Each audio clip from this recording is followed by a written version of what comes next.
বিপদ আসলেই প্রথমে বিশ্বনবী সাল্লাল্লাহু আলাইহি ওয়াসাল্লাম একটা দোয়া পড়তেন। তিনি পড়তেন ইন্না লিল্লাহি ওয়া ইন্না ইলাইহি রাজিউন। তাহলে বিপদ এলেই আমরা এখন থেকে ইন্না লিল্লাহ পড়ব, নাকি হাই হুতাশ করবেন?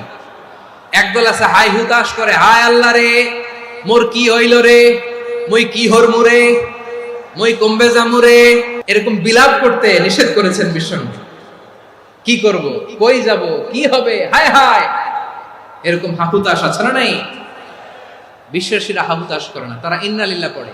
তারপরে বিশ্বনবী পড়তেন আল্লাহুম্মা আজুরনি ফি মুসিবাতি ওয়াখলুফ লি খায়রাম মিনহা।